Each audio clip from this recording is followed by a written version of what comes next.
చెరువుల నుండి అలంపూర్ వరకు, కోదాడ నుండి తాండూరు వరకు, హైదరాబాద్ నగరంలో నలుమూలల నుండి ఈరోజు భారత రాష్ట్ర సమితిలో చేరడానికి వచ్చిన మీ అందరికి కూడా హృదయపూర్వక పాదాభివందనాలు.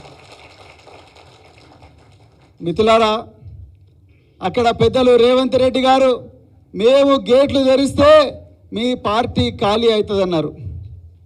అయ్యా రేవంత్ రెడ్డి గారు, మీరు గేట్లు తెరిస్తే అక్కడ వచ్చినాయి గొర్రెలు.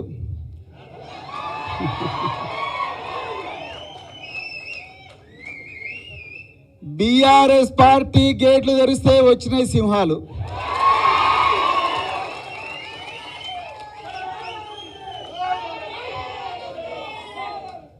ఇది వాస్తవం మిత్రులారా. తెలంగాణ ఇక్కడ ఉన్నది, నిజమైన తెలంగాణ ఇక్కడ ఉన్నది, అవునా కదా? అక్కడ తెలంగాణను మోసం చేసిన వాళ్ళు అక్కడ ఉన్నారు.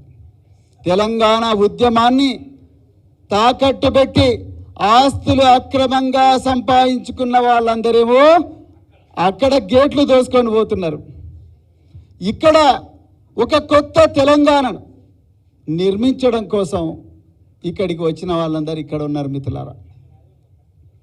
ఈరోజు మరి తెలంగాణ అమరవీరులు ఎంతోమంది 1969వ సంవత్సరం నుండి తెలంగాణ వచ్చేదాకా అసువులు బాసిన అమరవీరులందరికీ కూడా హృదయపూర్వకమైన నివాళులు అర్పిస్తూ, మరి సామాజిక ఉద్యమ పితామహులు తథాగత గౌతమ బుద్ధుడి నుండి మరి ఛత్రపతి షాహూ మహారాజ్ గారు కానీ, సంత్ నారాయణ గురు గారు, అదేవిధంగా మరి పెరియార్ రామస్వామి గారు గారని, అదేవిధంగా మరి మాన్యశ్రీ కాన్షీరామ్ గారు, పరమ పూజ్య డాక్టర్ బిఆర్ అంబేద్కర్ గారు, మరెందరో మహనీయులను స్మరించుకుంటూ తెలంగాణ గడ్డ మీద కూడా 400 సంవత్సరాల క్రితమే ఇక్కడి ప్రాంతంలో ఒక గొప్ప ఉద్యమం తీసుకొచ్చి పోరాటం చేసి సామ్రాజ్యాలు సృష్టించిన సర్దార్ సర్వాయి పాపన్న గౌడ్ కానీ,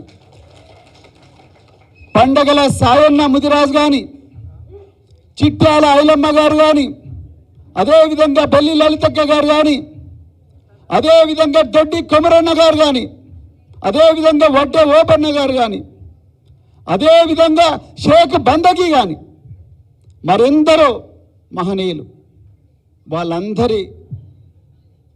వాళ్ళందరికీ గొప్ప నివాళులు అర్పిస్తూ ఈరోజు మనం ఇక్కడ తెలంగాణ భవన్లో చారిత్రాత్మకమైన సభ జరుపుకుంటున్నాం. పెద్దలు ప్రొఫెసర్ శ్రీనివాసరెడ్డి గారు అన్నారు, ఈ మధ్య కాలంలో నేను ఎప్పుడు కూడా ఇంత కోలాహలం మా తెలంగాణ భవన్లో చూడలేదన్నారు.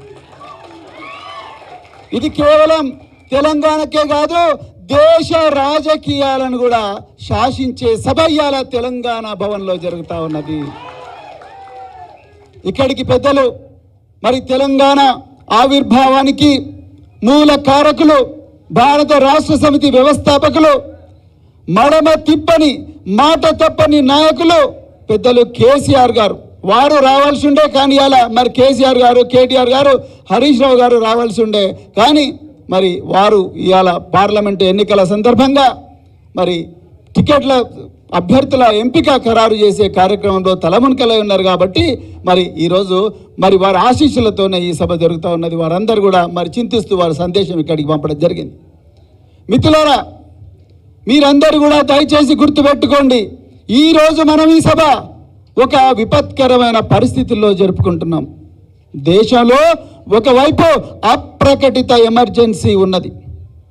రాజ్యాంగ సంస్థలైన న్యాయ వ్యవస్థ, సిబిఐ కానీ, అదేవిధంగా ఎన్ఫోర్స్మెంట్ డైరెక్టరేట్ అంటే ఈడీ కానీ, మరెన్నో సంస్థలు, మరి ఫోర్త్ ఎస్టేట్ అనే మీడియా కానీ, ఇవన్నీ కూడా కేంద్రంలో అధికారంలో ఉండే బీజేపీ తన గుప్పిట్లో పెట్టుకొని మాకు 400 సీట్లు ఇవ్వండి, మేము భారత రాజ్యాంగాన్ని, ఏ రాజ్యాంగాన్ని అయితే డాక్టర్ బిఆర్ అంబేద్కర్ గారు రచించారో, ఏ రాజ్యాంగ ఫలాల వల్ల అయితే ఈరోజు వేదిక మీద మనం అందరం కూర్చున్నామో, ఏ రాజ్యాంగ ఫలాల వల్లనైతే మనమందరం కూడా బట్టలు కట్టుకొని ఆత్మగౌరవంతో బతుకుతున్నామో, ఆ రాజ్యాంగాన్ని 400 సీట్లు ఇవ్వండి, రాజ్యాంగాన్ని రద్దు చేస్తామని చెప్పి ఆ 400 సీట్లు తెచ్చుకోవడం కోసం ఎన్నో కుట్రలు మళ్ళీ అధికారంలోకి రావడం కోసం ఈరోజు దేశంలో ఉండే ప్రతి ప్రతిపక్ష పార్టీ గొంతు నొక్కి వాళ్ళందరి మీద అక్రమంగా కేసులు పెట్టి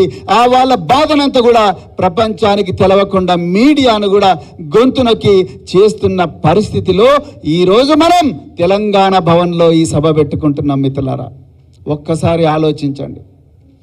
అదేవిధంగా రాష్ట్రంలో కాంగ్రెస్ పార్టీ మేము 6 గ్యారంటీలతోని ఈ రాష్ట్రంలో ప్రజలందరికీ కూడా ఊరట కలిగిస్తామని పచ్చి అబద్ధాలు చెప్పిన కాంగ్రెస్ పార్టీ అలా మరి తెలంగాణ సచివాలయంలో కొలువు తీరింది. మిత్రులారా, 2,500 రూపాయలు ప్రతి మహిళకి ఇస్తామన్నారు.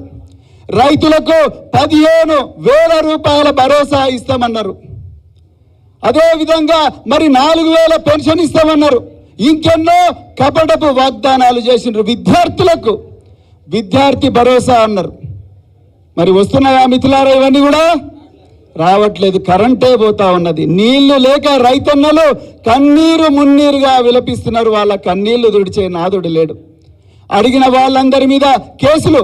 మొన్న ఒక తమ్ముడు బీఆర్ఎస్ పార్టీ యువ నాయకుడు క్రిషాంక్ మన్నే జూబ్లీ హిల్స్ సొసైటీలో కుంభకోణం జరిగింది. ఆ సొసైటీలో కోశాధికారిగా ముఖ్యమంత్రి గారి సోదరుడు ఉన్నాడని ఒక్క ట్వీట్ చేసినందుకే దౌర్జన్యంగా ఆయన ఇంటికి పోయి ఆయన సెల్ ఫోన్ గుంజుకొని ఆయన మీద కేసు పెట్టి ఆయనను వేధిస్తున్నారంటే దౌర్జన్యం ఎంత ఘోరంగా